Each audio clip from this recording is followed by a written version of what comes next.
2022년부터 병역 자원이 부족해지는 터에 안보를 위해서는 대체 복무 인력의 감축이 불가피하다고 판단했습니다. 많은 대중문화예술인들이 국위 선영에 많은 기여를 하고 있다는 국민적 공감대를 바탕으로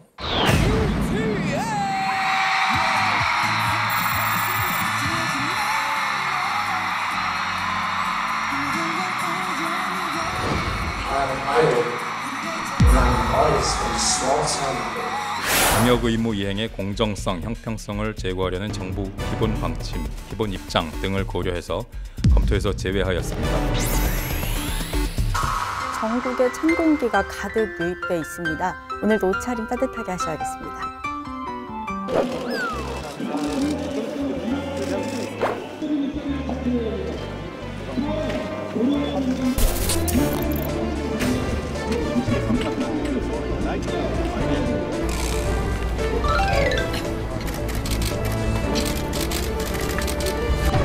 제2야당 대표로서 제가 해야 할 일은 여러분과 함께 저항하고 싸우는 것밖에 없습니다.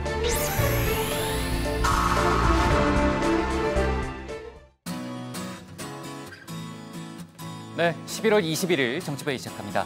호 반장, 그동안 이제 예술, 체육 분야에 대한 병역 특례 방안을 놓고 여러 가지 논란이 이어져 왔는데 조금 전에 저희가 이제 영상에서도 봤지만요. 보통 우리가 이제 연예인이라고 부르는 그 사람들에 대한 병역 혜택은 기존처럼 주지 않는 것으로 결정이 된 거죠? 그렇습니다. 뭐 BTS 본인들 의사 관계없이 최근 일각에서 이 BTS와 같은 세계적인 스타들에게 병역 혜택을 줘야 한다 이런 여론도 있었잖아요. 있었는데 네. 이 정부가 오늘 대체복무제도 개선 방안을 발표했습니다. 그런데 이 대중문화예술인은 포함시키지 않는 현행 제도를 유지하기로 했습니다. 체육 분야도 조금 범위는 줄어들 수 있겠네요. 체육 분야는 공정성을 강화하는 쪽으로 운영을 하기로 했습니다. 네, 좋습니다. 최 반장. 오늘 이제 여야 5당 원내대표가 아니죠. 당대표들이 참여하는 정치협상회의가 열린 날이잖아요. 조금 전에 이제 황교안 대표가 단식 농성 중인 그런 장면을 봤는데 오늘 나왔어요? 안 나왔어요. 안 나왔어요? 원래 이번이 3번째 회의였는데 지난번에도 황 대표는 한 번도 참석을 하지 않았잖아요. 지난번에 참석 안 했습니다. 네. 첫 번째는 나오지 않았어요? 첫 번째는 이해찬 대표가 안 나왔던 것 네, 같은데. 그 지난번 황교안 대표는 지금 이 회의가 생기고 난 이래로 당황했어요? 네, 황교안 대표는 3번이었는데 3번 내내 나온 적이 없고요. 그러니까 저희처럼 이렇게 5명이서 회의를 한 겁니다. 비공개로 진행이 됐고 한국당이 패스트트랙 관련한 이 법안에 끝끝내 반대를 한다면 여야 4당만이 합의하는 안을 만들자라는 데까지는 뜻을 모았다고 합니다. 좋습니다. 우리 들어가서 얘기 좀 이어갑시다. 갑시다.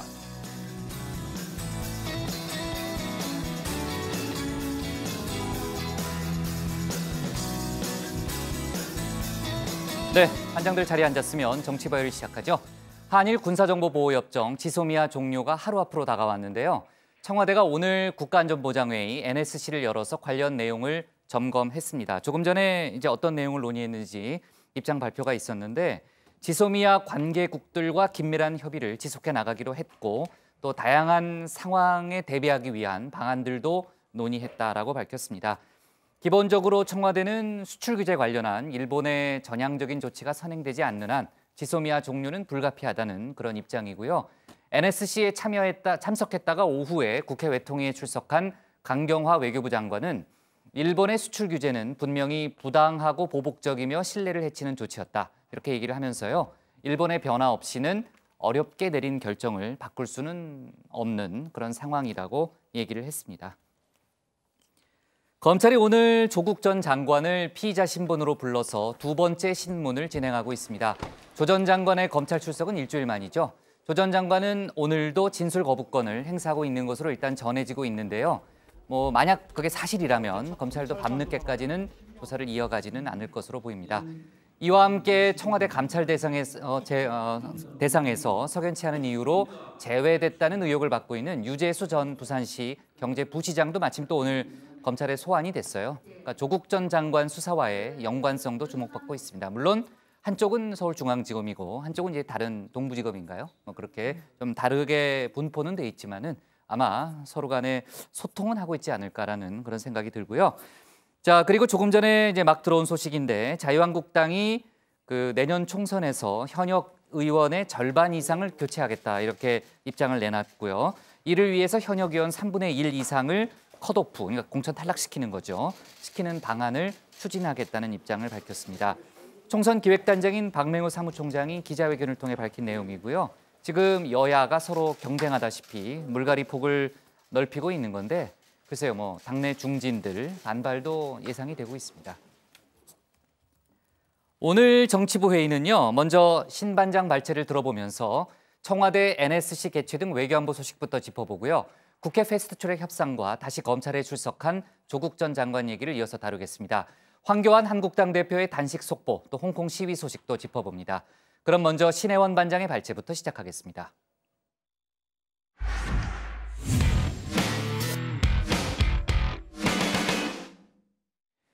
지소미아 종료 시한을 하루 앞두고 평소보다 이른 시간에 청와대 NSC 회의가 열렸습니다. 종료 사태를 피할 수 있도록 마지막까지 노력하겠다는 문재인 대통령의 발언이 최근 있었지만은 일본의 입장 변화 없이는 결정이 뒤집힐 가능성은 없어 보입니다. 또 한미 방위비 분담금 협상이 파행을 빚은 가운데 일각에서 주한미군 철수 가능성까지 거론하고 있죠. 한미 양국의 국방부는 모르는 일이다 이렇게 즉각 부인을 했습니다. 오늘 신반장 발제에서 외교안보 관련 속보 내용들을 자세히 짚어보겠습니다. 네, 카운트다운이 시작됐습니다. 이제 한 31시간 정도가 남았는데요. 2016년 한일 양국이 처음 맺은 군사 분야 협정 지소미아가 오는 23일 0시를 기해서 효력을 잃게 됩니다. 청와대는 오늘 오전 정의용 국가안보실장 주재로 국가안전보장회의 상임위원회를 소집했습니다. 통상 NSC는 매주 목요일 오후에 정례적으로 열리는데요. 시간을 앞당겨서 연 건 역시 지소미아 때문입니다.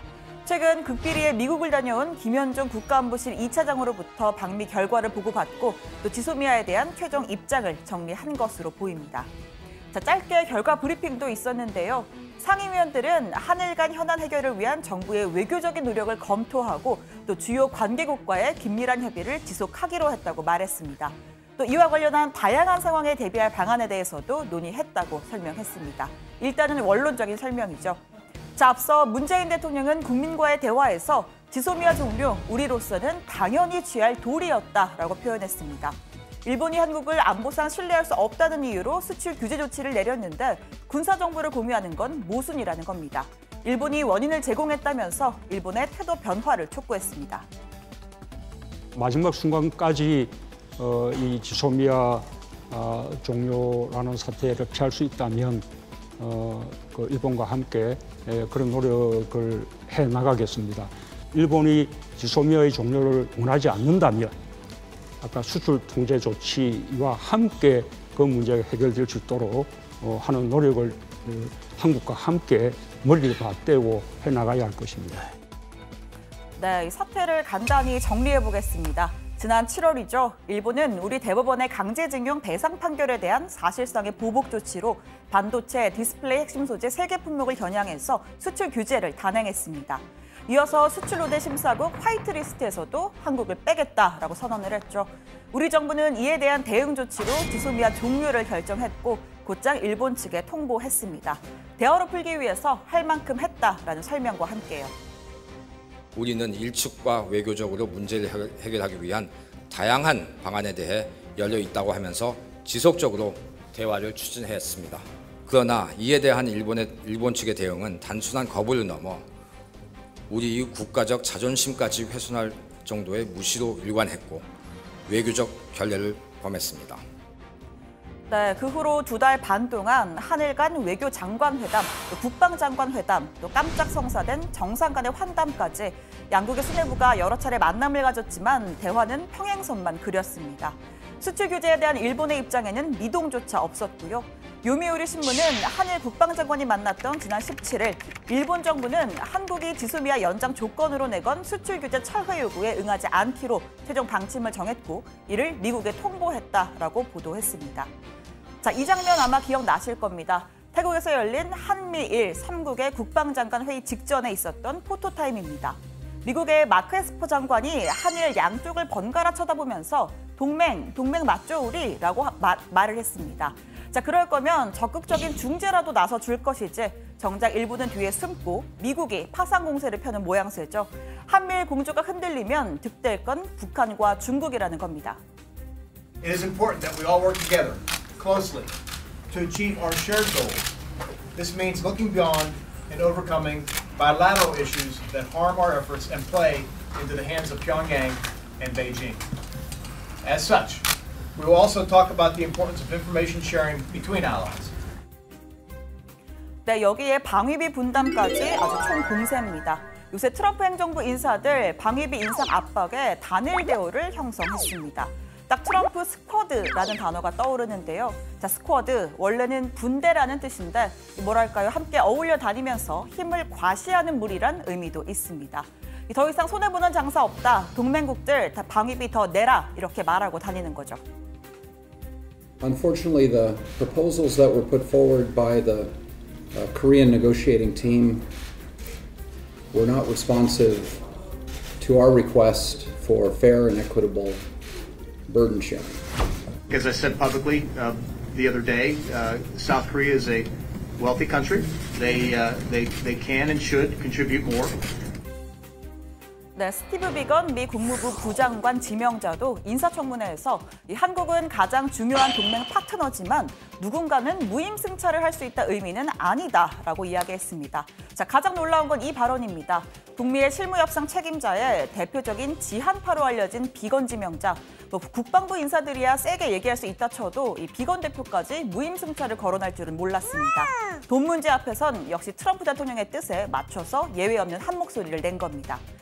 또 가능성은 낮지만 미국이 주한미군 감축 카드를 협상 테이블에 내미는 게 아니냐 하는 우려도 나오고 있죠. 오늘 한 신문은 미국이 주한미군 한 개 여단을 철수하는 걸 검토 중이라면서 워싱턴의 외교 소식통을 인용해서 보도했습니다. 자, 이에 미국 에스퍼 국방장관, 나는 들어보지 못했다라면서 우선 일축했습니다. 과장되거나 부정확하고 거짓된 기사를 매일 본다면서 사실이 아니라고 부인한 겁니다. 또 방위비 협상에 실패한다면 미군을 철수할 수 있는 위협이 있을 수 있느냐라는 직접적인 물음에 이것으로는 동맹을 위협하지 않는다. 이건 협상이다라고 답변했습니다. 자, 또 지금 여야 3당 원내대표가 미국에 가 있죠. 비건 부장관 지명자, 또 코리 가드너 미 상원 외교위 동아태 소위원장 등 주요 인사들을 만나서 지소미아 방위비 분담 관련 논의를 이어갈 전망입니다. 자, 관련 소식은 들어가서 더 전해드리겠습니다. 오늘 청와대 발자 이렇게 정리하겠습니다. 지소미아 종료 전 NSC 조기 개최, 또 미 국방장관 주한미군 철수 들어본 적 없답니다. 네, 한일 군사정보보호협정 지소미아 종료가 하루 앞으로 다가왔습니다. 일본 수출 규제 철회를 위해서 일종의 승부수를 던진 거였지만은 어쨌든 종료를 하루 앞두고 여러 가지 외교적 부담이 커진 건 사실이죠. NSC에서 오늘 여러 가지 방안을 논의를 했고 또 최근 김현종 국가안보실 2차장이요. 극비리에 미국을 갔다 온 사실이 오늘 확인이 됐잖아요. 그 결과 보고도 함께 있었다고 합니다. 자, NSC 얘기를 좀 해볼게요, 고 반장. 예, 원래 NSC는 매주 목요일 오후에 열리는데 오늘 아침에 소집이 됐습니다. 지소미아가 23일 0시부터 효력을 잃게 되니까 그 전에 열리는 마지막 NSC였는데요. 문재인 대통령이 마지막 순간까지 종료 사태를 피할 수 있는 노력을 하겠다라고 입장을 밝혔지만 수출 규제에 대한 일본의 태도 변화가 없는 한 번복하지 않겠다는 게 우리 정부의 원칙이기 때문에 현재까지는 종료 결정 유지에 무게가 실리고 있습니다. 네, 김현종 청와대 국가안보실 2차장이 지난 18일부터 어제까지 미국을 비공개로 극비리에 또 방문한 것으로 전해졌습니다. 미국 백악관 국무부 고위 인사들을 만나서 이 지소미아 관련한 물밑 협상을 벌였을 걸로 보이는데 이 최종 종료를 앞두고 우리 정부 결정의 불가피성을 좀 설명하고 또 향후 미국의 역할을 요청했을 것으로 보입니다. 자, 오늘 NSC 관련해서 짧게 결과 브리핑도 있었는데요. 한일 간 현안 해결을 위한 정부의 외교적인 노력을 검토하고 또 주요 관계국과의 긴밀한 협의를 지속하기로 했다. 또 이와 관련한 다양한 상황에 대비할 방안에 대해서도 논의했다고 했는데 일단은 원론적인 설명인데 이 주요 관계국들과의 협의 또 다양한 상황에 대한 대비 방안 이 두 가지 문장을 좀 주목해 봐야 할 것 같습니다. 그렇겠네요. 자, 마지막 변수는 이제 일본의 입장 변화죠. 당연히 이제 관계국 중에 가장 일본의 어쨌든 입장이 중요할 수밖에 없는데 그동안 이제 아베 총리는 한국이 먼저 입장을 내놔야 한다. 그러니까 공을 우리한테 돌리는 듯한 그런 발언을 이어갔고요. 다만 오늘 아베 총리가 문희상 국회의장의 최근 제안에 대해서 긍정적인 입장을 보였다. 이런 언론 보도는 있었죠. 예, NHK 보도인데요. 이 아베 총리가 이 강제징용 배상 문제 해결을 위해서 한일 양국이 기금을 마련하자는 이 문희상 의장의 제안에 대해서 조건부 수용 입장을 밝혔다 이렇게 했는데 아베 총리가 어제 이 총리관저에서 기와무라 다케오 이란 의원연맹 간사장과 면담을 갖고 그 자리에서 한일 간 약속을 확실히 지키는 거라면 진행해도 좋다 말했다는 겁니다. 또 종료가 임박한 지금 지소미아에 대해서는 아직 포기하거나 이거 어떻다고 말할 단계는 아니다. 막판까지 협의 계속하겠다고 했다는 겁니다. 자, 문 의장의 안은 이달 초 그 도쿄를 갔을 때 내놨던 그 방안인데요. 징용 배상 금액을 한일 기업이 자발적으로 출연을 하고 여기에 양국 국민 성금을 더하자라는 겁니다.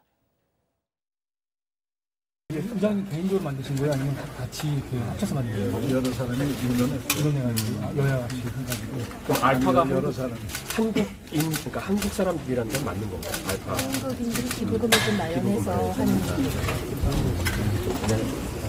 일본 국민, 한국 국민 다 뜻이 있는 분들이 양쪽 어느 지역이든 정권에 관련됐거나 정권 자금과 관련된 좀 보도를 막내서 1+1은 성분, 기부, 1+1은 한일. 네, 자 방위비 관련한 이슈로 넘어가 보겠습니다. 어제도 저희가 이제 집중적으로 분석을 했는데 미국의 방위비 분담 압박이 거세죠. 뭐 이제 선을 넘었다 이런 평가도 많이 나오고 있고. 김현종 실장이 미국에서 뭐 이 얘기를 당연히 뭐 미국이 상대국이니까 주로 했을 것으로 일단 판단이 되고요. 지금 우리 국회에서도 미국에 지금 가 있잖아요, 어제. 네, 여야 3당 원내대표가 어제 미국으로 출국을 했잖아요. 오늘 워싱턴에 도착을 했습니다. 스티브 비건 미 국무부 부장관 지명자 그리고 코리 가드너 상원 외교위 동아태 위원장 등 주요 인사를 만날 예정인데요. 자, 여야 할 것 없이 한미 간 합리적인 방위비 분담이 이루어져야 한다라고 한 목소리로 강조를 했습니다. 그리고 야당에서는 협상 과정에서 주한미군 감축 이야기가 나오는 데 대해서는 우려의 목소리도 나왔습니다.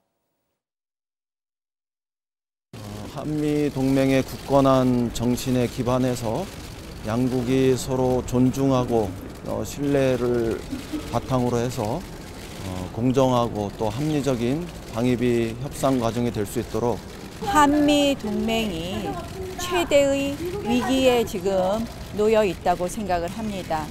결국 이 한미 동맹이 튼튼한 것이 대한민국의 국익뿐만 아니라 미국의 국익에도 매우 도움되고 중요하다는 점을 말씀드리러 갑니다. 네, 자 방위비 협상 관련해서요. 미국이 주한미군 한개 여단 철수를 검토하고 있다는 상당히 구체적인 내용이었죠. 조선일보인가요? 어디 이제 보도가 아침에 나왔는데 한미 양국이 다 사실이 아니라고 부인했죠. 네, 그렇습니다. 일단 그 매체 보도를 보면요. 트럼프 대통령이 한국과의 방위비 분담금 협상이 원하는 대로 진행되지 않을 경우에 대비해서 주한미군 한개 여단 철수를 준비하고 있는 것으로 알려졌다. 이런 보도였습니다. 자, 미국은 법 등에 따라서 현재 약 28,500명인 주한미군을 22,000명 이하로는 줄일 수 없지만 한개 여단, 그러니까 한 3,000명에서 4,000명 정도는 이 트럼프 대통령의 의지에 따라서 얼마든지 감축이 가능하다. 이런 설명이었습니다. 자, 이에 대해서 한미 국방부 모두 사실이 아니라면서 부인했습니다. 일단 미국 에스퍼 국방장관은 들어본 적이 없다. 이렇게 한 문장으로 일축했는데요. 직접 들어보시죠. I don't know what report, whose report. I read articles in the media all the time that are false or inaccurate or overstated. We're not threatening allies over this. This is a negotiation. State Department has the lead. 네, 그러니까 이건 방위비 협상이고 주한미군 주둔과는 별개의 문제다 이런 설명입니다. 우리 국방부도 해당 보도는 미국의 공식 입장이 아니라고 설명했습니다. 특히 근본 51차 SCM에서 에스퍼 장관은 주한미군이 한반도에 지속 주둔할 것이라는 공약을 재확인했습니다. 한미 양국은 한반도 및 동북아의 평화, 안정을 위한 주한미군의 역할과 중요성에 대해 확고한 공감대를 가지고 있습니다. 네, 주한미군 철수 논란 관련해서는요. 최근 에스퍼 장관의 애매한 발언이 이제 사실 불씨를 제공했잖아요. 그러니까 본인이 스스로 정리를 하고 넘어가는 듯한 그런 발언이었고요. 그나저나 아까 이제 비건 국무부 부장관도 관련한 언급을 했다고 그 좀 의미 있게 봐야 된다는 얘기를 아까 심반장이 했는데 그 비건 지명자가 북미 협상 관련 언급도 했죠, 재반장. 네, 그 인사청문회 자리에서 내가 이제 국무부 서열 2위로 승진할 예정인 만큼 북한도 이 걸맞는 신뢰할 만한 인사를 협상장에 보내라라고 말했습니다. 지금 김명길 외무성 순회 대사가 지금 카운터파트잖아요. 그런데 이 비건이 최선희 외무성 1 부상 이름을 직접 거론을 했습니다. 사실상 김정은 위원장의 의중을 파악하고 직접 전달할 수 있는 급의 인사를 보내라 이런 설명이죠. 그동안 강경 발언을 삼가했던 것에 비하면 다소 좀 수위 높은 발언을 하기도 했는데 이건 직접 한번 들어보시죠. We do not have a year-end deadline, Senator. We've been at this for 25 years, and we will be at this as long as it takes. That's an artificial deadline set by the North Koreans, and unfortunately, it's a deadline that they've set upon themselves. I can imagine that we could see a possibility of going back to some of the more provocative steps that preceded the start of this diplomacy to begin with. I think that would be a huge mistake and a missed opportunity by the Democratic People's Republic of Korea. 네, 평소 비건 대표의 발언보다는 좀 수위가 높긴 높네요. 근데 저희가 이제 청문회 자리니까 아무래도 또 야당의 공격도 있고 하니까 본인이 조금 더 뭐 강경한 발언을 하지 않았을까 하는 생각도 드는데 지금 최선희 부상을 지목했잖아요. 그 지목받은 최선희 부상은 대북 적대 정책을 미국이 모두 철회해야만 대화가 가능하다. 그런 입장을 추가로 밝혔습니다. 그리고요. 역시 오후에 들어온 속보인데 다음 주에 부산에서 한 아세안 특별 정상회의가 열리잖아요. 그 북한 김정은 국무위원장에 대해서 초청장을 보냈는데 거부 의사를 밝혔죠. 예, 북한 조선중앙통신이 모든 일에는 때와 장소가 있는 법이다라는 제목의 글을 발표한 겁니다. 지난 5일이었답니다. 문재인 대통령으로부터 이 한 아세안 특별 정상회의에 김정은 위원장을 초청한다는 이런 친서를 받았다는 사실을 공개를 하면서 남측의 성의는 고맙지만 참석할 이유 찾지 못했다라고 한 겁니다. 판문점과 평양, 백두산에서 한 약속이 하나도 실현된 것이 없는 지금의 시점에 형식뿐인 북남 순회 상봉은 차라리 하지 않는 것보다 못하다는 것이 우리의 입장이다라면서 남측의 기대와 성의는 고맙지만 부산에 갈 합당한 이유 끝끝내 찾아내지 못한 데 대해 이해해 주길 바란다. 이렇게 불참 의사를 밝혔습니다. 네, 뭐 아까도 얘기했지만 이제 외교안보 중요한 이슈가 동시에 불거진 상황인데 지소미아는 원래는 이제 일본과의 이제 관계에서 비롯된 문제였지만은 지금 미국과의 외교적 관계 상당히 부담이 커진 그런 상황이기 때문에요. 아무튼 잘 대처를 해야 될 것 같습니다. 오늘 청와대 발제 이렇게 정리할게요. 한미 국방부 주한미군 철수 논란에 모르는 일로 제목을 잡겠습니다. 다음은 최종혁 반장의 발제를 들어보겠습니다.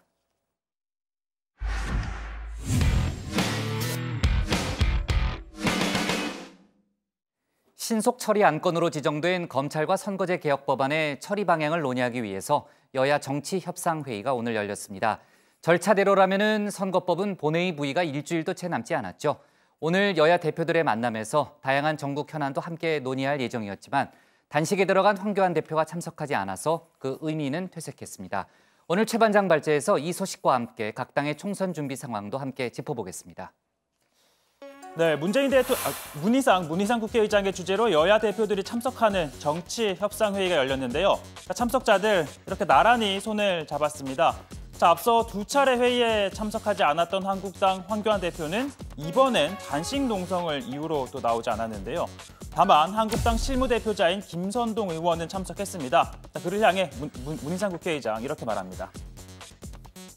아이고, 김선동 의원은 부먹회의였어요. 네, 황교안 대표 없이 회의는 곧바로 비공개로 진행이 됐고요. 다양한 전국 현안에 대한 얘기들이 오간 것으로 전해지고 있는데 문 의장과 여야 4당 대표 실무단에서 패스트트랙 법안의 구체적인 합의안을 마련키로 합의를 했습니다. 한국당이 끝내 반대한다면 한국당을 뺀 여야 4당이 합의하는 안을 마련해야 한다는데도 공감을 했다고 합니다. 당장 선거법은 27일 본회의 부의가 예정이 돼 있죠. 한국당과 협상은 하되 만일을 대비해 여야 4당의 합의안을 따로 또 만들어 보자는 겁니다. 이렇게 선거법 논의는 지지부진하지만 각 당은 총선에 출마할 후보자를 뽑는 규칙을 만드는 데는 속도를 내고 있습니다. 민주당과 한국당 모두 오늘 총선 기획단 회의를 열었는데요. 어떻게 하면 국민들의 지지를 얻을 수 있을지, 또 어떻게 하면 공정한 공천을 할 수 있을지 등을 논의했습니다. 21대 총선의 주요 화두 가운데 하나는 청년입니다. 총선 기획단 15명 가운데 4명을 청년으로 채운 민주당, 2030 세대의 의견을 충분히 듣고 공천에 반영하겠다라는 입장도 밝힌 바 있는데요. 지역구 공천 10%를 청년 몫으로 하는 방안을 추진 중인 것으로 전해지고 있습니다. 현재 의석을 좀 기준으로 삼아보면 그러니까 청년 25명에게 지역구 공천을 주겠다는 의미죠. 전국을 권역으로 나눈 다음 민주당이 우세한 지역에 공천을 하거나 또는 중진 의원이 출마하지 않는 지역에 출마를 하도록 해서 이 청년들이 실제 국회에 입성할 가능성을 높이겠다는 건데요. 이게 현실화된다면 이처럼 젊고 발랄한 국회가 되지 않을까 싶습니다. 선, 서. 나는 헌법을 준수하고 국회의원 정은혜.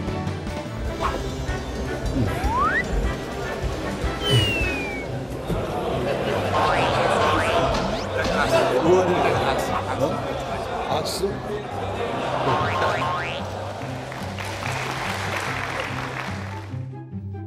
자, 그런데 민주당 당원 당규상 청년은 45세 이하입니다. 뭐 솔직히 청년이라고 하기엔 무리가 있죠. 그러다 보니 이 45세 수백억 원대 자산가인 김병관 의원이 당 청년 최고위원을 지내기도 했습니다. 자, 그러나 내년 총선에서 이 청년 공천 대상은 20대, 30대, 그러니까 진짜 청년으로 한정하는 방안도 논의 중인 것으로 전해집니다. 자, 그렇다면 한국당은 어떨까요? 이 최대 관심 인적 쇄신인데요. 현역 의원 절반 이상을 바꾸는 공천을 하기로 했습니다. 이를 위해서 3분의 1 이상을 컷오프하기로 했는데요. 자, 현재 108명인 한국당 의원들 가운데 최소 35명 이상은 공천 대상에서 제외된다는 겁니다. 당무감사, 여론조사, 면접 등 점수를 계량한 다음에 순위를 쳐내는 방안 등이 거론되고 있는데요. 물갈이 폭이 커질수록 당내 반발 적지 않을 것으로 보입니다. 정치력을 약화시키는 일괄적인 맨밥 인물 쇄신이 아닌 경험과 패기의 조화, 기성과 신인의 조화, 다양한 인적 구성을 통한 비빔밥 쇄신으로 잘 비벼낸 자유한국당으로 국민 입맛을 제대로 살리라는 것이라고 생각합니다. 자, 그러니까 국민들은 나 같은 무게감이 있는 중진 그리고 패기 넘치는 신인이 함께 잘 어우러진 비빔밥을 더 좋아한다는 건데요. 자, 물론 골라 먹는 뷔페를 더 선호하는 사람도 있을 겁니다. 자, 이어서 조국 전 장관 수사 소식 전해드리면요. 일주일 만에 검찰에 나와 조사를 받고 있습니다. 자, 이번에도 언론에 노출되지 않았는데요. 자, 앞서 일일이 답변하고 해명하는 게 구차하고 불필요하다라고 했던 조 전 장관. 오늘도 진술을 거부하고 있을 가능성이 큽니다. 자, 검찰은 준비한 조사를 진행하지만 형식적인 피의자 신문이 될 것으로 보입니다. 자, 이런 가운데 법원, 구속 기소된 조 전 장관 부인인 정경심 교수가 이 재산을 임의로 처분하지 못하도록 결정을 했습니다. 범죄로 얻은 불법 재산을 빼돌릴 수 없도록 막는 건데요. 자, 앞서 조 전 장관은 이 부인이 상당한 자력가라고 했었습니다. 제 처는 독립적으로 이제 그 경제 생활을 하고 있고요. 그 다음에 상당한 자력을 가지고 있습니다. 과거 90년대 장인으로부터 아파트를 상속받고 그 다음에 건물도 상속받고 오랫동안 전문직을 해서 자산이 있는 사람입니다. 자, 이 자산 가운데 검찰이 추징 보전을 청구한 건요. 정 교수가 소유한 서울 성북구의 한 상가입니다. 앞서 조국 전 장관의 재산 내역에 따르면 가액이 7억 9천여만 원 정도 되고요. 자, 법원의 결정에 따라 정 교수는 재판에서 형이 확정되기 전까지 이 건물을 팔거나 상속 등을 할 수 없습니다. 자, 그리고 금융위원회 재직 당시 뇌물을 받은 혐의를 받고 있는 유재수 부산시 경제부시장도 오늘 피의자 신분으로 검찰에 출석을 했습니다. 서울 동부지검인데요. 이 검찰은 유 부시장이 업체 관계자들로부터 골프채와 콘도 이용권, 또 자녀 유학비와 항공권 등을 받은 것으로 보고 있습니다. 자, 압수수색 영장엔 특가법상 뇌물 혐의가 적용이 됐는데요. 그러니까 이 뇌물 액수가 최소 3천만 원 이상인 것으로 추정이 됩니다. 유 부시장은 검찰의 강제 수사가 시작되자 지난달 말 왜곡된 정보가 난무하는 상황에서 이 시정에 전념하기 어렵고 시의 부담을 덜겠다며 사의를 표명했었죠. 그동안 수사 진행 상황을 파악하면서 결정하겠다던 부산시 오늘 직권 면직을 하기로 했습니다. 자, 오늘 발제 이렇게 정리합니다. 검찰 조국 두 번째 소환, 법원 정경심 재산 동결입니다. 네, 패스트트랙으로 지정된 선거법 개정안 처리가 임박했다는 관측은 계속 나오고 있는데요. 뒤에 이제 양반장 발제 때 저희가 짚어보겠지만 황교안 대표가 이제 단식까지 들어가면서 여야 간의 협상이 사실상 막혀 있는 그런 상황이고요. 참 아까 그 정치협상회의는 최 반장이 맞았어요. 근데 보니까 그렇죠. 3번 열렸잖아요. 근데 네. 황교안 대표는 다 불참을 했고 제가 이해찬 대표가 한번 안 나온 기억이 있어서 아까 질문을 던졌던 건데 정치협상회의를 가동하기로 한 그 예비협상회의. 그렇죠. 네. 그 자리에서 뭘 그렇죠. 알고 있었어요? 알고 있었죠. 그래요? 네, 알았습니다. 아까 대답을 하지 그랬어요. 네. 네.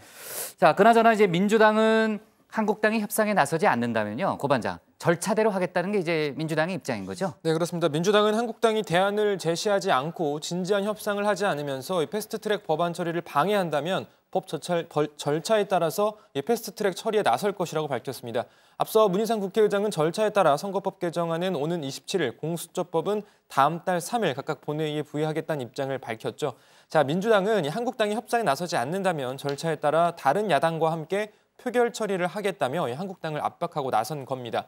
조정식 정책위 의장은 시일이 촉박한 만큼 적어도 다음 주에는 여야가 구체적인 합의의 윤곽이 드러나야 할 것이라면서 타협과 합의를 부정하면 그에 따른 정치적 책임은 한국당에게 있다라고 비판했습니다. 네. 자, 지금 이제 최 반장이 아까 이제 총선 관련한 여러 가지 여야의 움직임을 얘기했잖아요. 이제 각 당이 내년 총선을 앞두고 공천 룰이라든지 특히 물갈이 폭, 인적 쇄신 방안 등을 마련하고 발표하는 뭐 그런 와중에 있잖아요.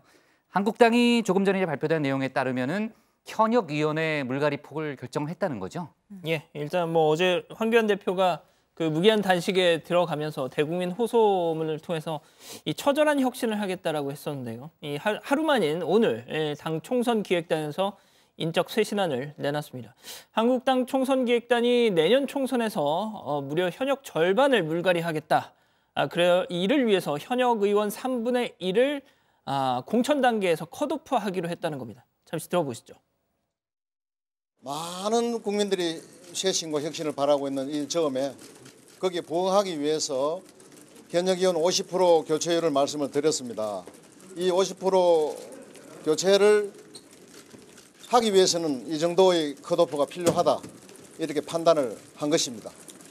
오늘 큰 틀에서 이제 그 어떤 수준과 방향을 정했기 때문에 거기에 대한 예를 들면은 컷오프면 컷오프에 대한 여러 가지 구체화 작업 이것을 이제 또 심도 있게 할 것입니다. 자, 일단 뭐 총선 기획단에서 정했다고 해도 나중에 또 지도부의 추인을 받아야 되는 문제도 있습니다만 아무튼 한국당이 지난 19대 총선에서 현역 교체율 41.7%였습니다. 그때 승리를 했죠. 20대 총선에서는 23.8% 수준이었습니다. 그때는 졌습니다. 21대 총선에서 뭐 지금 얘기한 것처럼 현역 의원 3분의 1 이상을 인위적으로 컷오프해서 절반 이상을 교체하겠다는 건데 그러니까 현재 한국당 의원이 108명이니까 그중 한 50명 이상 정도가 다음 총선에서 공천을 받지 못할 수 있다는 계산이 나옵니다. 네, 현재 한국당 내에서는 6선의 김무성 의원, 또 3선의 김세연 의원, 또 추재선 의원 중에서는 김성찬, 유민봉 의원이 불출마를 선언했죠. 또 당내에서는 강남, 영남권, 소위 한국당 텃밭에서 3선 이상을 한 중진에 대해서 용퇴 또는 수도권 험지 출마 목소리도 나오고 있는데요.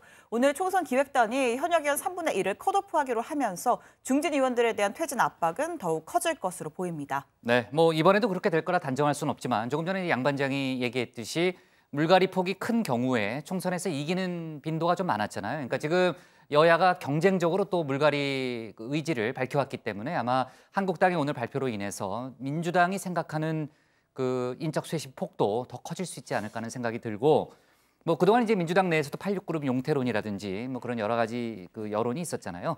민주당이 오늘 비공개로 총선 기획단 회의를 열었는데 비례대표 후보 공천 관련한 입장은 밝혔죠? 네, 민주당이 내년 총선 비례대표 후보 공천 방식으로 이 합숙을 택했습니다. 이 국민공천 심사단을 구성을 해서 1박 2일 동안 합숙 평가를 통해 비례대표 후보를 뽑기로 한 건데요.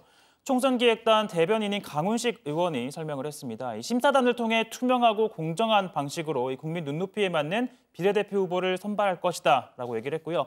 이 국민공천심사단은 국민 누구나 신청할 수 있습니다. 이 가운데 200~300명을 추천을 해서 이 수기심사단을 구성한 다음 이 합숙을 통해 후보자를 평가를 하고 선출할 계획인데요. 그 다음 단계에서 전체 국민심사단이 온라인 등을 통해서 후보자를 선출한 다음 당 중앙위를 거쳐 최종적인 이 비례 순위 투표가 진행이 된다고 합니다. 네, 자 검찰 수사 속보를 짚어보면요. 조국 전 장관이 오늘 검찰에 두 번째로 나와서 조사를 받고 있는데 지난번에 조사받은 지 한 일주일 지났죠? 일주일 정도 지났고 이번에도 묵비권을 행사하고 있는 것으로 일단 보이죠? 네, 이 조국 전 장관은 오늘 오전 9시 반쯤 검찰에 비공개로 출석을 했습니다. 변호인과 함께 조사를 받고 있는데요. 첫 출석 때는 8시간 만에 조사를 마치고 귀가했었는데 현재 시각이 5시 반쯤 됐으니까 8시간이 다 돼 갑니다. 검찰은 피의자인 조국 전 장관을 장관님이 아닌 교수님이라는 호칭으로 부르면서 조사를 하고 있다. 뭐 이런 이야기도 지금 들어와 있습니다. 첫 조사를 마친 조국 전 장관은 이 정경심 교수의 공소장에서 거론된 이 혐의 전체가 사실과 다르다. 일일이 답변하고 해명하는 것이 구차하다면서 진술 거부권을 행사했었는데요. 자, 이후 검찰 관계자는 압수수색 등을 통해 확보한 이 조국 전 장관 관련 증거들이 있다면서 본인에게 직접 확인해야 할 부분이 있다라고 말한 바 있었는데 오늘도 이 검찰의 신문엔 별다른 답변을 하지 않고 있는 것으로 전해지고 있습니다. 네, 뭐 회의 중에 조금 더 속보가 들어오면요. 다시 한번 이야기를 해보고 그리고 이명박 전 대통령의 사위죠. 조현범 한국타이어 대표가 최근 이제 회사 자금을 빼돌린 혐의로 구속영장이 청구된 상태인데 오늘 구속 여부가 결정이 되는 거죠? 예, 일단 뭐 오늘 오전에 서울중앙지법에서요 열렸습니다. 실질 심사가요. 조 대표는 이 하청업체로부터 납품 대가로 매달 수백만 원씩 5억여 원을 수수한 혐의를 받고 있는데 그에 더해서 또 계열사 자금을 빼돌려서 한 2억 원 정도를 챙긴 혐의도 있습니다. 자, 검찰은 대부분 이 조 대표 개인적인 용도로 사용된 사실을 확인한 걸로 지금 전해지고 있습니다.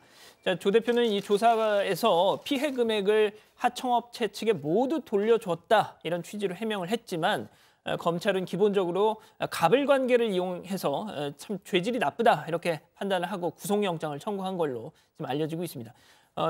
조양래 전 회장의 차남인 조 대표, 지난해 한국타이어 대표에 선임이 됐고요. 앞서 말씀하신 대로 2001년 이명박 전 대통령의 셋째 딸과 결혼을 했습니다. 네, 이 전 대통령 이야기가 나와서 말인데요. 자, 이 전 대통령의 다스의 실소유주 입증하는 각종 자료들을 제보했었던 이 공익제보자 김종백 씨가 경기도 의료원 감사실장으로 내정이 됐다고 합니다.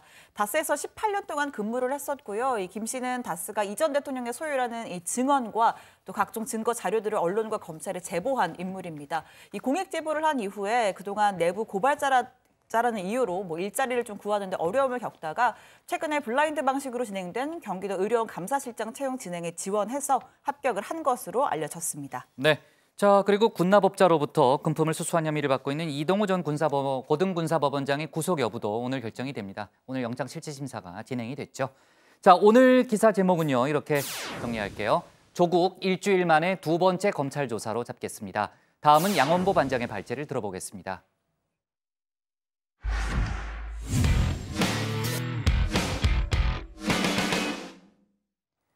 자유한국당 황교안 대표의 단식이 오늘로 이틀째를 맞고 있습니다. 어제 전해드린 대로 일단 어제 심야부터 오늘 새벽까지는 국회 농성장에 있었고 새벽에 다시 청와대 앞 분수대로 자리를 옮겨서 지금까지 농성을 진행 중입니다. 두꺼운 외투를 입었다고 해도 밤사이 기온이 큰 폭으로 떨어졌기 때문에 상당히 힘든 단식이었을 걸로 일단 추정은 되는데요. 오늘 표정은 어땠는지 양 반장 발제에서 관련 소식과 다른 정치권 뉴스를 함께 짚어보겠습니다. 예, 그렇습니다. 자유한국당 황교안 대표 오늘 단식 이틀째를 맞고 있습니다. 밤사이 기온이 잠깐 영하로까지 떨어지기도 했었죠. 뭐 갑자기 찬 공기에 오래 노출되면 신체 저항력이 떨어지기 마련이죠. 게다가 지금 단식 중이라서 영양 공급까지 되지 않는다면 여름철 혹은 뭐 실내에서 진행되는 단식과는 좀 다른 양상이 보일지도 모르겠습니다. 자, 황 대표 어젯밤 10시쯤이었습니다. 청와대에서 국회로 저렇게 돌아왔습니다. 국회 본청 앞 천막에서 하룻밤을 일단 보낸 거죠. 기상 시간이 상당히 일렀더라고요. 오늘 새벽 3시 30분쯤에 일어났습니다. 새벽 기도로 하루 일과를 시작했다는 겁니다. 그리고 또 곧바로 청와대 앞 분수대로 저렇게 자리를 옮겼습니다. 자, 이곳은 뭐 어제도 전해드렸다시피 경호 문제로 또 뭐 법적인 문제로 천막 같은 텐트 같은 구조물을 칠 수가 없어서 그냥 보시는 것처럼 저렇게 맨바닥 위에 깔개 하나를 놓는 것 말고는 어떤 농성의 어떤 방법이 없다는 겁니다. 자, 당대표가 저렇게 하니까 다른 지도부 역시 똑같이 해야겠죠.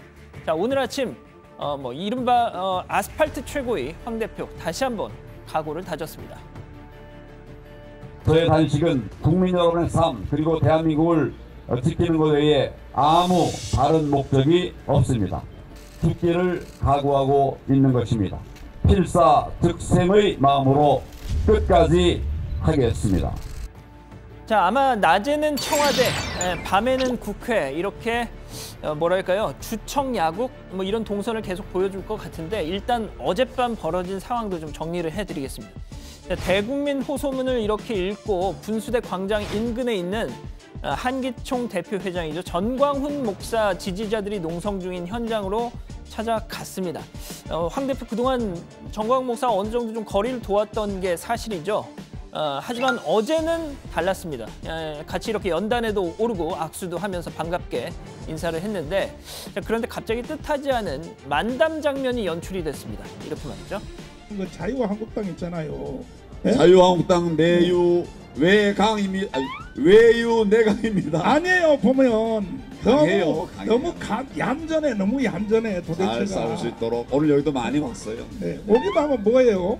자꾸 자, 이어서 김문수 전 경기지사가 저렇게 만세 삼창을 하면서 일단 저 집회 자체는 마무리가 됐고 황 대표 다시 자리를 저렇게 분수대 쪽으로 옮겨서 농성을 이어갔습니다. 그런데 보시는 것처럼 저렇게 어둑어둑해지고 나서 강기정 청와대 정무수석이 찾아온 겁니다. 문재인 대통령에게 이 농성 상황을 보고했더니 집 앞에 온 손님이니 가서 한번 찾아뵈라 이렇게 했다는 겁니다.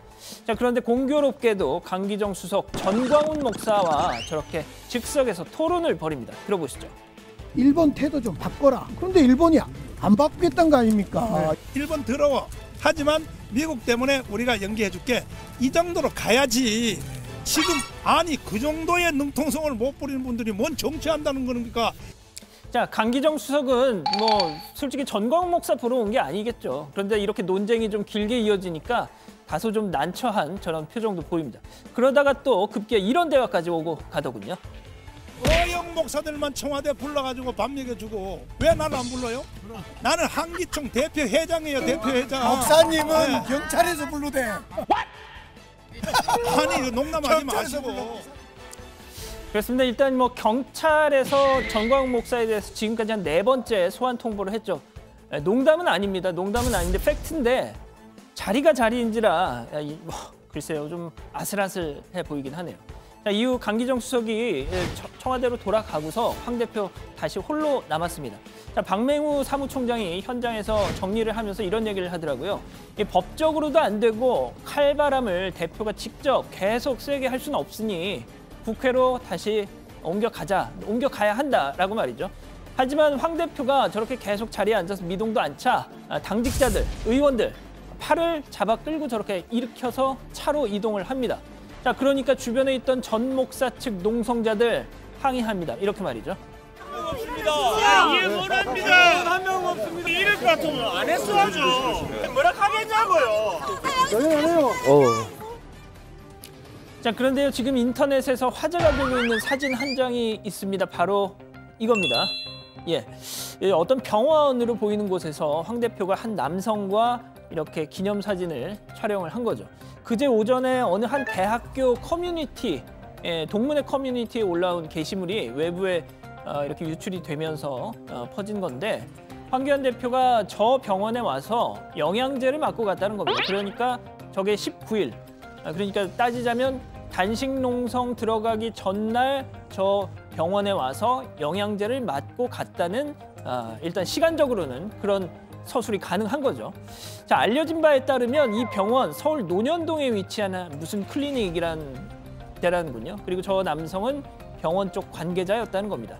자, 일부 네티즌들은 이 황 대표가 단식에 앞서서 영양제를 맞고 만반의 준비를 했던 게 아니냐 이렇게 해석을 하고 있습니다. 그러니까 뭐가 됐든 약간 좀 순수성에 의구심을 제기하는 거죠. 하지만 일각에서는 아니 그러면 안 된다는 법이라도 있냐 이러면서 갑론을박이 벌어지고 있는데 자, 황 대표 측도 병원 측도 뭐 개인 의료 정보를 이유로 정확한 사실 확인은 해주지 않고 있는 상황입니다. 자, 어제도 전해드렸지만 한국당을 제외한 다른 당의 반응 싸늘합니다. 하지만 그래도 단 한 곳 우리공화당만큼은 조금 그래도 다른 반응일 걸로 생각을 합니다. 자, 홍문종 공동대표 오늘 뭐라고 얘기할까요? 이렇게요. 정관 퇴진 요구에는 단식 농성으로 화답한 것으로 보여집니다. 영화 곡성의 영화 대사 중에 무엇이 중한디라는 말이 있습니다. 황교안 대표는 정말 무엇이 중한지 잘 모르는 한심하고 답답한 심정입니다.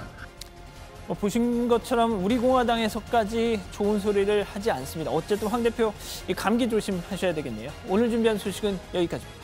네, 어제도 저희가 이제 집시법 때문에 이제 황교안 대표의 단식이 원래 예정됐던 청와대 앞에서 진행되기 어렵다는 얘기는 했잖아요. 근데 어제 밤에도 오늘 새벽에도 뭐 많은 좀 일들이 있었습니다. 왔다 갔다 하는 일들이 있었고요. 그러니까 당초 그 어제 또 저희가 이제 국회 본청 앞으로 옮겨서 뭐 계속 진행될 거다 뭐 이렇게 마무리를 지었는데 새벽에 또 청와대 앞으로 다시 왔다는 거죠. 또 밤이 되면 또 돌아가는 거고.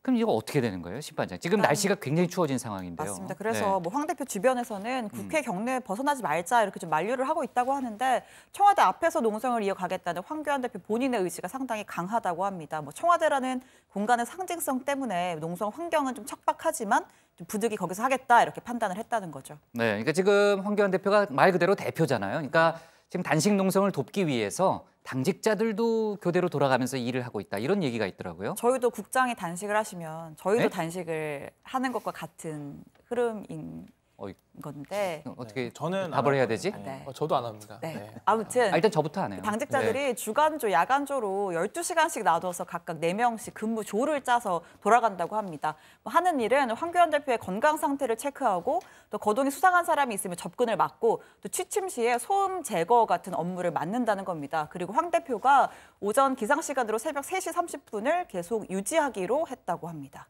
네, 뭐 조금 전에 이제 반장들은 제가 단식을 해도 절대로 같이 하지 않겠다는 아주 칼같이 끊어서 얘기를 했는데 혹시 다른 지도부 중에서 동조 단식을 하는 사람들은 없어요?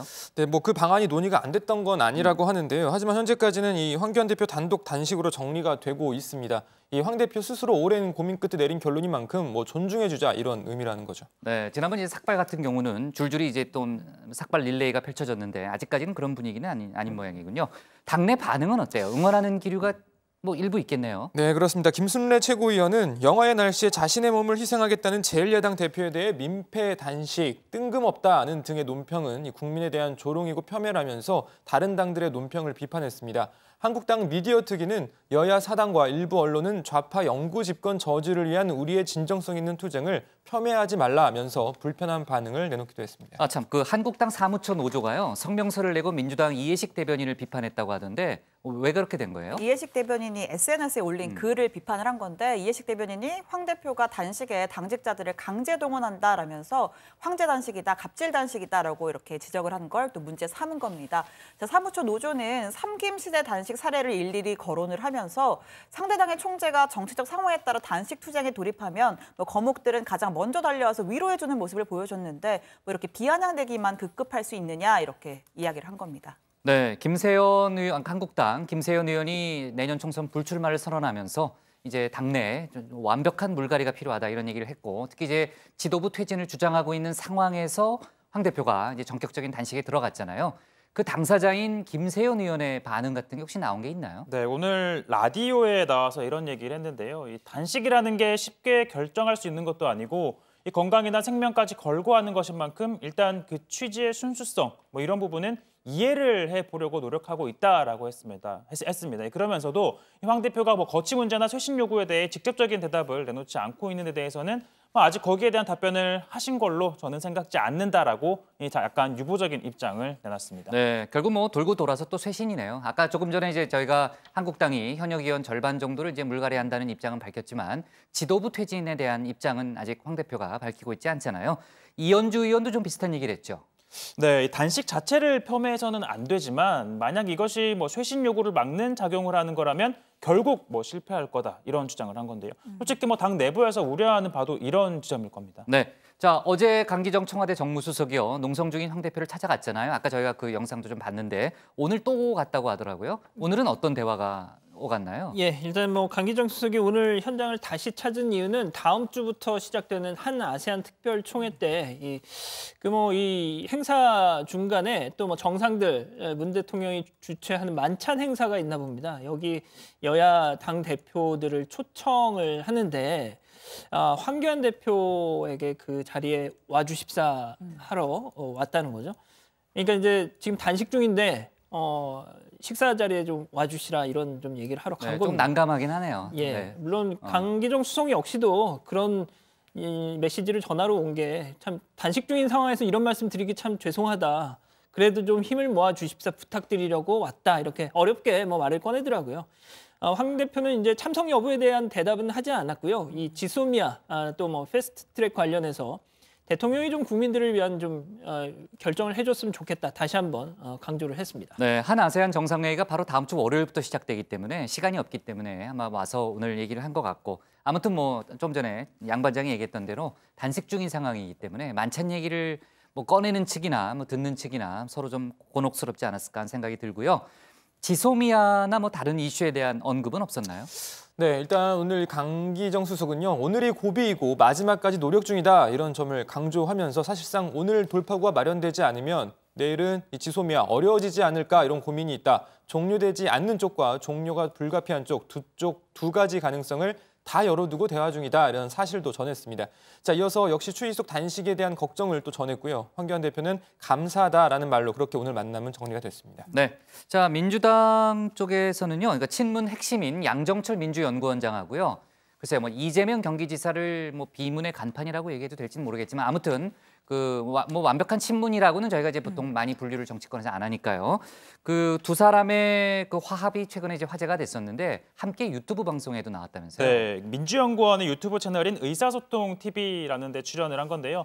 지난번 수원에서 가진 만찬에 이어 총선을 앞두고 다시 한번 또 이 원팀을 강조하기 위함인 걸로 보입니다.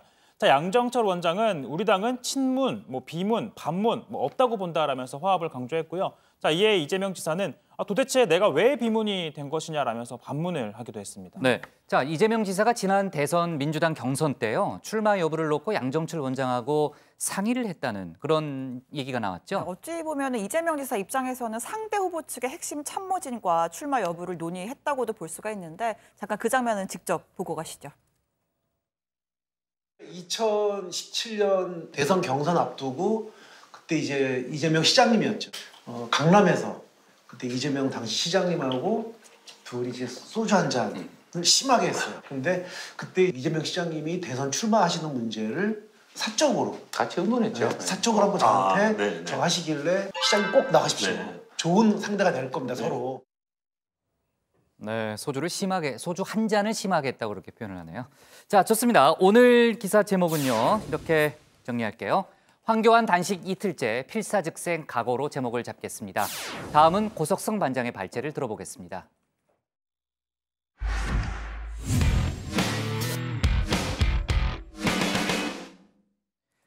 홍콩 사태 얘기를 좀 해볼 텐데요. 홍콩 20대 시위가 경찰의 봉쇄 작전으로 사실상 해산 국면에 접어드는 모양새입니다.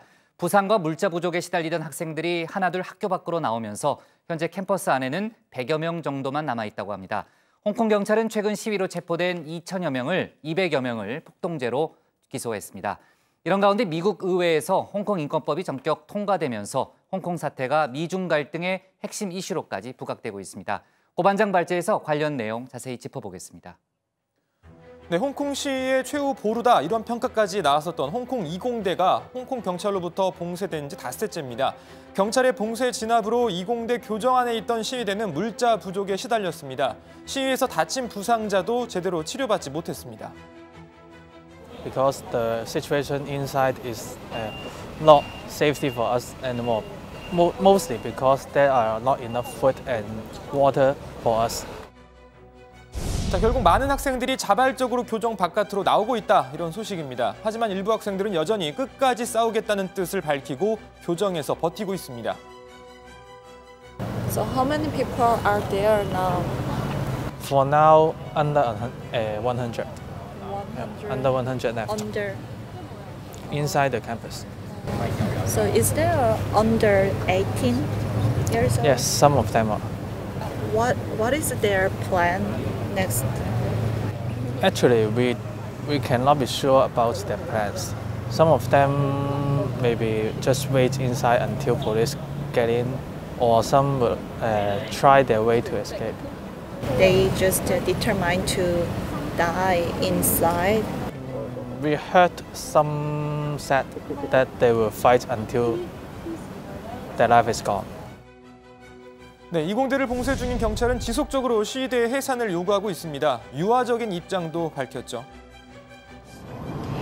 We understand that some people still remain on the campus, we appeal to them to give up their weapons and leave the school in an orderly manner. As for parents and guardians of this youngster inside the campus, please do all you can to convince them to leave the school peacefully. We can assure you that anyone who leaves the school in a peaceful manner will receive a fair treatment. 네, 방금 들으신 것처럼 일부 유화적인 입장을 나타내기도 했지만 전체적으로 보면 홍콩 경찰 그 어느 때보다 강경한 자세를 보이고 있습니다. 경찰은 최근 시위에서 체포된 213명을 폭동죄로 기소했습니다. 폭동죄는 시위대에게 적용할 수 있는 혐의 가운데 가장 무거운 혐의로 유죄로 인정되면 최고 징역 10년형에 처해질 수 있습니다. 경찰의 강경 대응 배경에는 바로 얼마 전 새로 홍콩 경찰 수장으로 취임한 크리스 탕이 있다는 이야기가 나옵니다. 크리스 탕 신임 경무처장은 경찰 내 강경파로 알려져 있는데요. 최근 시위 사태에서도 강경 대응을 주장해 왔습니다. 咁我係唯有係喺我而家呢個工作崗位入邊咧，係繼續咧係去承擔啊。咁我希望喺嚟緊嘅日子入邊咧，係可以係首先保護好我嘅同事，支持我嘅同事咧係繼續去執法，亦都希望咧暴力嘅人士咧唔好再用暴力啦。我亦都希望咧社會可以繼續支持我哋嘅工作，希望香港嘅治安咧能夠係盡快恢復平靜。 홍콩 경찰의 달라진 진압 기조는 최근 도심 시위에서도 여실히 드러났습니다. 최근 홍콩 금융 중심가인 센트럴에서는 이 시위 현장에서 숨진 학생을 추모하는 시위가 매일 이어졌습니다. 직장인들이 점심시간에 모여서 이 평화구호를 외친 뒤에 자진 해산하는 방식으로 런치 위드 유라는 이름까지 붙여 진행한 시위였습니다. 그런데 그동안 이 시위를 지켜보기만 했던 홍콩 경찰이 그저께부터는 이 시위가 시작되자마자 병력을 투입해 해산에 나섰다고 합니다. 경찰의 강경 대응이 더 큰 과격 시위를 불러오진 않을지 우려의 목소리도 나오고 있습니다. 홍콩 사태가 미중 갈등의 핵심 쟁점으로 또 떠오르고 있습니다. 발단은 미국 의회의 홍콩 인권법 통과입니다. 미국 상원이 19일 홍콩 인권법을 만장일치로 통과시키고 어제 하원에서도 찬성 417표, 반대 1표로 해당 법안을 통과시켰습니다. I'm glad that the Senate did this by UC yesterday. That is a strong signal from the House and now the Senate that the human rights of these protesters need to be protected. The United States has long stood as a beacon of freedom and a country that supports and calls out to those who are demonstrating for their rights. We need to be a more forceful and effective voice in Hong Kong. 해당 법안은요, 미국 국무부가 홍콩의 자치 수준을 내년 검증해서 홍콩이 누리고 있는 경제, 통상에서의 특별한 지위를 유지할지를 결정하고 홍콩의 인권 탄압과 연루된 이 중국 정부 관계자 등에 대한 비자 발급을 제한하는 등의 내용을 담고 있습니다. 하원에서는 이 특정 군수품 수출 금지 법안도 함께 통과됐는데요. 홍콩 경찰의 시위 진압용으로 사용될 가능성이 있는 최루탄, 고무탄, 전기 충격기 등 특정 군수품의 수출을 금지하는 내용입니다. 중국 정부는 강하게 반발했습니다. 美国国会参议院审议通过《香港人权与民主法案》。这一法案罔顧事實、顛倒是非、違反公理、玩弄雙重標準、插手香港事務、干涉中國內政，嚴重違反國際法和國際關係基本準則。中方對此表示強烈譴責和堅決反對。 자, 남은 건 트럼프 대통령의 서명인데요. 트럼프 대통령이 법안에 서명을 하게 되면 법안은 즉시 발효됩니다. 트럼프 대통령이 어떤 선택을 하느냐에 따라 홍콩 사태가 또 한 번 변곡점을 맞을 것으로 보입니다. 자, 국내 소식도 잠깐 다뤄봅니다. 오늘 정부가 병역이행 공정성을 강화하는 방향의 대체복무제도 개선 계획을 확정해 발표했습니다. 박사과정 전문연구요원은 최근 소재, 부품, 장비 분야 지원책을 마련하는 과정에서 현 지원 규모 1,000명을 유지하되 복무를 강화하도록 하였습니다. 예술체육 분야 대체복무요원은 편입인원이 연간 45명 내외로 편입인원 감축을 통한 병역 자원 확보 효과는 크지 않다는 점을 고려해서 병역 의무 이행의 공정성 제고를 중심으로 제도를 개선하였습니다. 네, 간단하게 정리해보면요. 우선 이 대체복무 인원을 줄입니다. 산업 분야 대체복무 중 산업기능요원은 현행 4,000명에서 3,200명으로 또 800명 줄입니다. 석사과정 전문연구요원은 현행 1,500명에서 300명 줄이고요. 승선근무 예비역도 1,000명에서 800명으로 줄입니다. 예술체육 분야 대체복무는 예술요원 인정 대회를 현행 48개에서 7개를 제외하고 체육 분야는 봉사활동 관리 감독을 강화하기로 했습니다. 관심을 모았던 게 이 대중문화예술인을 대체복무에 포함시킬지 여부였는데요. 이 BTS 본인들의 의사와는 관계없이 BTS의 입대 여부와 연관돼서 더 큰 관심을 끌었습니다. 전 세계적인 인기를 끌고 있는 BTS야말로 국위 선양을 하고 있는데 병역 혜택을 줘야 하는 거 아니냐, 이런 여론이 정치권을 중심으로 나왔던 거죠. 자, 결론만 말씀드리면 대중문화예술인에 대한 대체복무 적용 여부는 정부의 대체복무 감축기조, 병역 의무 이행의 형평성을 감안해서 검토하지 않았다고 합니다. 보다 자세한 내용은 들어가서 더 전해드립니다. 우선 오늘 발제 이렇게 정리합니다. 홍콩 인권법 미국 양원 통과, 미중 갈등 핵심 쟁점 대나. 네, 자, 또 본격적인 일 이어가기 전에요. 이제 조금 전에 들어온 속보 하나만 좀 얘기할게요. 아까 조선일보 보도 저희가 얘기를 했잖아요. 그러니까 이번에 지소미아 관련해서 미국이 주한미군 지소미아가 아니죠. 한국이 미국의 방위비 분담 요구에 응하지 않을 경우에는 미군 1개 여단을 철수하는 방안을 검토 중이라는 보도를 조선일보가 오늘 아침에 했는데, 아까 이제 에스퍼 미 국방장관이 들어보지 못한 얘기다라고 이제 발언을 했죠. 그 얘기를 아까 이제 신반장 발제 때 저희가 얘기를 했는데, 지금 미 국방부의 공식 입장이 나왔습니다. 미 국방부가 성명을 냈는데, 조선일보를 언급하면서 조선일보의 보도는 전혀 사실이 아니다 이렇게 얘기를 하면서요. 익명의 한 소식통을 인용한 보도에 위험하고 무책임한 결점을 드러냈다 이렇게 언급을 했고, 조선일보의 즉각 기사를 취소하라고 요구한다 이런 입장도 내놨습니다. 그러니까 미 국방부가 특정 언론사를 향해서 기사를 취소하라 이런 성명을 내는 건 아주 이례적인데, 그래서 조선일보 취재원이 누군지 모르겠지만 내릴지 안 내릴지 그것도 좀 관심이네요. 내일 좀 얘기를 해봐야 될 것 같네요. 자, 병역 특례 얘기를 마지막에 했잖아요. 그러니까 병역 대체복무 개선안이죠. 그동안 논란이 많았기 때문에 오늘 정부가 그동안의 이제 연구 결과를 이제 종합해서 입장을 밝힌 겁니다. 그러니까 대체복무의 전반적인 축소, 또 공정성 강화에 초점을 맞춘 거죠. 일단 이낙연 국무총리가 오늘 이 대체복무제도 개선 계획을 확정한 현안점검 조정회의에서 이번 개선 계획의 방향성을 좀 밝혔는데요. 이 개선 방안이 2022년부터 병역 자원이 부족해지는 상황에서 안보를 위해서는 이 대체복무 인력의 감축이 불가피하다는 점, 또 이 대체복무의 운영에서 공정성, 형평성, 국가적 중요 분야에 대한 이 기여도를 가장 고려해야 한다는 점 종합해서 판단했다고 밝혔습니다. 그러면서도 꼭 필요한 분야에는 적정 인력을 배치해야 한다는 점도 고려했다라고 했습니다. 네, 구체적으로 이제 주요 내용을 좀 점검해 볼까요? 네, 우선 이 대체복무 배정 인원 감축이라는 큰 틀 안에서 전문 연구 요원이 2,500명에서 2,200명으로 300명 줄어듭니다. 박사과정 전문 연구 요원은 현행 1,000명 수준을 유지하고요. 대신 석사 요원을 1,500명에서 1,200명으로 줄이는 겁니다. 또 산업기능 요원과 승선근무 예비역도 각각 800명, 200명을 감축합니다. 예술체육요원 제도는요, 아예 폐지하는 방향으로 검토를 했지만 연간 45명 내외로 이 요원 감축을 통한 병역 자원 확보 효과가 크지 않다는 판단 아래 유지하기로 결정했습니다. 네, 아까 이제 고 반장도 언급했지만요, 대중문화예술인을 포함할 것이냐라는 그 문제 가장 큰 이슈였고요.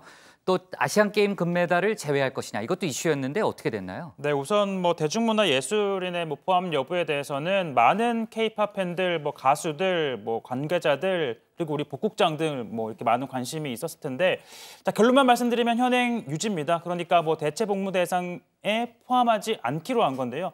사실 당사자들의 의사와는 전혀 관계없이 K-팝 대표 그룹인 BTS 이 대체 복무 여부에 많은 분들이 관심을 가졌는데, 특히 문화계보다는 정치권에서 오히려 더 이런 관심을 보였었죠.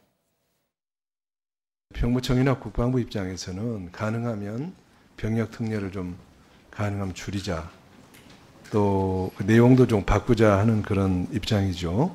저희들은 할 수만 있으면은 오히려 좀 더 늘려서 문화체육 이쪽의 인력들을 더 잘 확보하고, 국민들이 보실 때는 국위 선양 차원에서 보면은 올림픽 금메달만큼이나 빌보드 차트 1위 하는 것이 국위 선양에 기여했다고 다수의 국민들은 그렇게 생각할 텐데요. 네, 국방부 관계자는요, 이 전통음악의 경우에는 콩쿨 같은 대회가 있고 객관적인 기준이 있다면서 이 대중예술은 그 기준이 부족하다. 음악만 하면 영화는 또 왜 안 되느냐라는 지적이 나올 수 있다라고 했는데요. 그러면서 이 대체복무를 한없이 확장해야 한다는 우려가 있다라고 설명을 했습니다. 다만 정부는 이 미필 대중문화 예술인의 해외 공연을 어렵게 하고 있는 이 국외여행 허가 제도의 개선 방안을 현재 관련해 문체부와 개선 방안을 검토하고 있다고 합니다. 네, 체육요원의 경우에는요. 아시안게임의 금메달 포함 유지 여부를 두고 관심이 집중이 됐습니다. 지난해 아시안게임 야구 선수 선발 과정에서 형평성 논란이 일면서 문제가 제기가 됐었고 당시에 국회 국정감사에서도 다뤄질 정도였습니다. 프로야구 선수들이 병역 혜택을 많이 보고 있다는 사실을 감독님께서 인정하십니까? 지금 현재 제도라고 저는 생각하고 있습니다. 네, 제가 다시 한번 말씀드릴 테니까 예아니오로 한번 대답해 주시기 바랍니다. 프로야구 선수들이 병역 혜택을 많이 보고 있다고 인정하십니까? 그렇지 않다고 생각합니다. 네, 그럼 제가 질문 하나 더 드리겠습니다. 혹시 청탁이 있었습니까? 없었습니다. 네, 정부는 검토 끝에 현행대로 아시안게임 금메달에게도 병역 특례를 적용하기로 했습니다. 일부 선수 선발에서 형평성 논란이 일었지만 국민들의 관심도가 높아서 우수한 성적을 올렸을 때 국민들의 사기 진작에 미치는 효과가 크다, 이런 이유 때문입니다.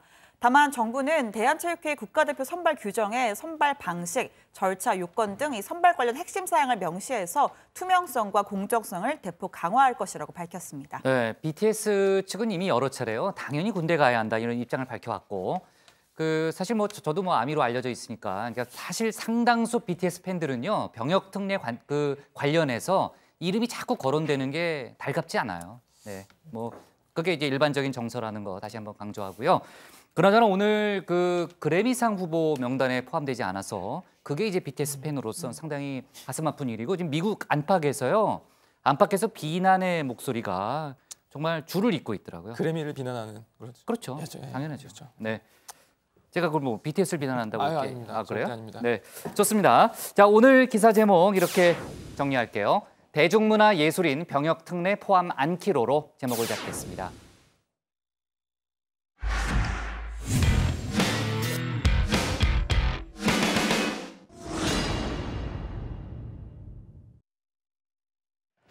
안녕하세요. 톡소원 정치의 강정입니다.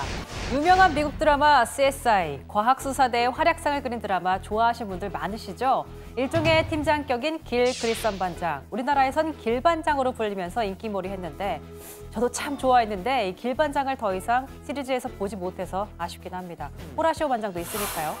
자, 이 드라마에서 보면 범죄 현장에서 찾은 피 한 방울, 침, 땀 이런 것들이 결정적인 단서가 되는 경우가 많이 등장합니다. 바로 여기에 DNA 정보가 다 담겨 있기 때문이죠. 얼마 전 유명한 장기 미제 사건, 화성 연쇄살인 사건의 범인을 이춘재로 특정할 수 있었던 것도 바로 이 DNA 덕분이었습니다. DNA 분석 기술 발달로 사건 발생 당시에는 DNA가 검출되지 않았지만 오랜 기간이 지난 후에도 제 감정에서 DNA가 검출된 사례가 있다는 점에 착안하여 현장 증거물 일부를 국과수에 DNA 검정 의뢰하였습니다. 현재까지 3건의 현장 증거물에서 검출된 DNA와 일치하는 대상자가 있다는 통보를 받고 수사 중에 있습니다. 어쩌면 영원한 미제로 남을 수 있었던 이 사건의 실마리를 제공한 건 이 씨가 피해자의 목을 조를 때 썼던 속옷에서 DNA를 추출할 수 있었기 때문입니다. 자, 이게 검찰 DNA 데이터베이스 안에 있던 이 씨의 DNA와 일치하면서 범인을 찾아낼 수 있었던 겁니다. 자, 지난 2010년 정부는 DNA 신원 확인 정보의 이용 및 보호에 관한 법률을 제정해 범죄자 DNA 정보를 모아서 관리하는 데이터베이스 시스템을 가동했습니다. 이 데이터베이스에는 수형자, 구속 피의자, 각종 사건 증거물에서 나온 DNA 정보가 저장돼 있는데요. 지난해 기준으로 약 23만 3천여 명분이 저장돼 있습니다. 그런데 이 DNA법이 지난해 8월 헌법 불합치 판정을 받았고 다음 달 31일까지 개정안이 나오지 않는다면 이 법에 따라 범죄자들의 DNA를 채취할 수 없게 됩니다. 당시 헌법재판소는 DNA법 8조, DNA 감식 치료 채취 영장 조항을 문제 삼았습니다. 헌재는 채취 영장 발부 과정에서 대상자에게 의견을 진술할 기회를 보장하지 않고 영장 발부에 대해서 불복할 기회를 주거나 채취 행위의 위법성 확인을 청구할 수 있도록 하는 절차를 마련하고 있지 않다라고 지적을 한 거죠.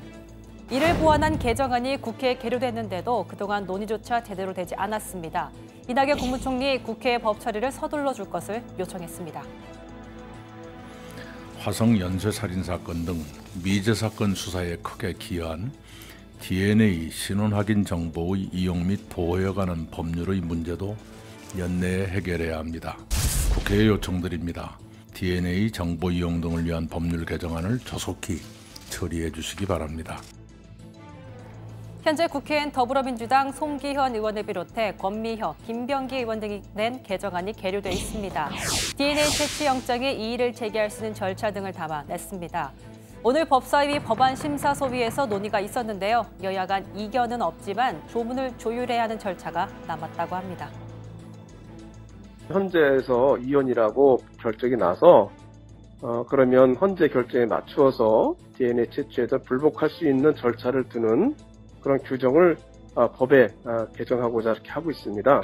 지금 형사소송법상에 영장에 대한 항고 제도가 없어서 그냥 항고 제도를 인정할 수 없는 그런 상태가 됐습니다. 그 조문화 작업이 간단하지 않아서 다시 구체적인 조문화를 하기 위해서 다시 또 논의하기로 했습니다. 하지만 연내에 타결될 수 있을 것이란 전망도 있습니다. 경찰이 대구 개구리 소년 실종 사건, 이형옥은 유괴 살인 사건 등 다른 장기 미제 사건에 대해서도 재수사에 나선 만큼 법 공백이 없도록 뒷받침됐으면 좋겠습니다.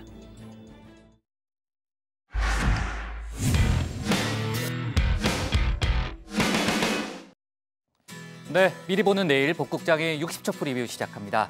내일 밤, 정확히는 23일 0시를 기해서 한일 군사정보보호협정 지소미아의 효력이 없어집니다. 이제 대반전이 가능한 시간은 단 하루밖에 안 남았는데 특별한 상황 변화 보이진 않습니다. 관련 속보 내일 회의 때 자세히 다루겠습니다. 건설업자 윤중천 씨로부터 향응과 금품 등을 제공받은 혐의로 기소된 김학의 전 법무차관에 대해서 내일 법원에 1심 선고가 나옵니다. 검찰은 징역 12년에 벌금 7억 원을 구형했습니다. 또 국정농단 사태에 연루된 혐의로 기소된 이재용 삼성전자 부회장의 파기환송심 두 번째 재판도 내일 예정돼 있습니다. 그리고 예멘 반군에 억류됐던 우리 국민 2명이 어제 석방됐죠. 저희가 속보로 다뤘는데 내일 사우디아라비아에 도착합니다. 건강엔 큰 이상 없다고 하네요. 오늘 정치부에는 여기까지입니다. 저희는 내일 오후 5시 정각에 다시 찾아뵙겠습니다. 네, 고생했습니다. 네. 자, 뭐 할 얘기 없네요. 네.